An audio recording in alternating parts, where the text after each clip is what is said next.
प्रिय सहपाठियों, आज हम रस के बारे में, उसकी डेफिनेशन और कुछ अंगों के बारे में पढ़ेंगे। तो सबसे पहले रस की परिभाषा क्या होती है। रस की परिभाषा बहुत एक प्रकार से, जब रस को पढ़ते हैं तो मन में आता है आनंद। आनंद तो हम छोटी सी आपको डेफिनेशन बताते हैं। किसी काव्य को पढ़ने, सुनने, उसका अभिनय देखने से पाठक, श्रोता या दर्शक के मन में जो आनंद की अनुभूति होती है उसे रस कहते हैं। और जो हमारी पुस्तक में दिया गया है, कक्षा 10वीं की पुस्तक में, उसके एक्सप्लेन करके पढ़ाते हैं, बताते हैं आपको।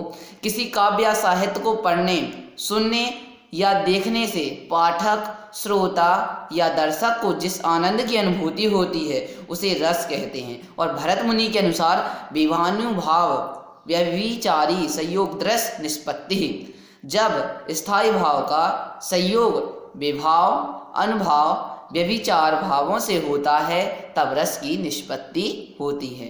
रस के सामान्यतः 4 अंग होते हैं: स्थायी भाव, भाव, विभाव और अनुभाव और संचारी भाव। ठीक है, अब एक उदाहरण को लेते हैं कि राम को रूप निहारती जानकी, राम को रूप निहारती जानकी, कंकन के नग की परछाई, यातई सबई सुधि भूल गई, कर टेक रही पलटारत नाही। उपर्युक्त उदाहरण में आलंबन रस, आश्रय सीता यानी किसके प्रति किया जा रहा है? सीता के प्रति। संचारी भाव सुधि यानी भूल जाना। स्थायी भाव क्या है? रति अर्थात प्रेम। स्थायी भाव क्या होती है? स्थायी भाव की आप डेफिनेशन पर, सहृदय के हृदय में जो भाव स्थायी रूप से विद्यमान होते हैं। जो कोई सहृदय है, कोई व्यक्ति है, उसके मन में जो भाव पहले से विद्यमान रहते हैं उन्हें स्थायी भाव कहते हैं। प्रत्येक रस का एक स्थायी भाव होता है, इनकी संख्या 10 होती है। चलिए प्रत्येक रस का नाम और उसका स्थायी भाव पढ़ते हैं। तो श्रृंगार का होता है रति अर्थात प्रेम। शांत रस का होता है निर्वेद। करुण रस का करुणा अर्थात शोक। हास्य का हंसी। वीर का उत्साह। रौद्र का क्रोध। भयानक का भय। और विभत्स का नाम ही सुनते आपको घृणा पता होगा। विभत्स का घृणा अर्थात जुगुप्सा। अद्भुत का विस्मय। अद्भुत कोई नाम ही सुनते लगता है अद्भुत, यार कोई गजब की चीज है ना।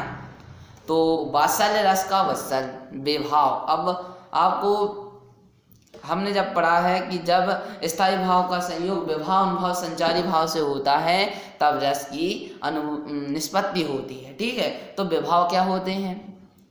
स्थायी भावों को उत्पन्न होने के कारणों को, जो स्थायी भाव जिन कारणों से उत्पन्न होते हैं उनको हम विभाव कहते हैं। इसके 2 भेद हैं, आलंबन और उद्दीपन। आलंबन और उद्दीपन। आलंबन क्या है? जिसके प्रत्येक स्थायी भाव उत्पन्न हो, जिसके प्रति यानी जैसे किसी के प्रति स्थायी भाव उत्पन्न हो रहे हैं, प्रेम, क्रोध, यानी जिस व्यक्ति के प्रति आलंबन, वह आलंबन कहलाता है। आलंबन के भी 2 अंग होते हैं, जैसे आश्रय और विषय। आश्रय जिस व्यक्ति के मन में भाव जागृत हो वो आश्रय है। जैसे मेरे मन में क्रोध आता है, आता नहीं है, यानी आए तो मैं आश्रय हो गया। और विषय जिसको देखकर मन में भाव जागृत हो वो विषय हो गया। अब उद्दीपन भावों को बढ़ाने, उद्दीपित यानी प्रज्वलित, एक प्रकार से उद्दीपित करने वाले पदार्थ उद्दीपन कहलाते हैं। अनुभाव आश्रय की बाह्य शारीरिक चेष्टाओं को अनुभाव कहते हैं। आश्रय की बाह्य शारीरिक चेष्टाओं को अनुभाव कहते हैं। संचारी भाव आश्रय के चित्त में, आश्रय के मस्तिष्क में उत्पन्न होने वाले अस्थिर मनोविकारों को संचारी भाव कहते हैं। इसे व्यभिचार भाव भी कहा जाता है, जैसे निर्वेद, ग्लानि, स्मृति, याददाश्त, शंका, चिंता, दीनता, मोह संचारी भाव हैं। इनकी कुल संख्या आपको बता दें, संचारी भावों की 33 होती है। ठीक है, आज का चैप्टर यहीं क्लोज करते हैं। तो इसके विषय बता दिए, अब इसके अंग बताएंगे, तो तैयार हो जाइएगा। धन्यवाद।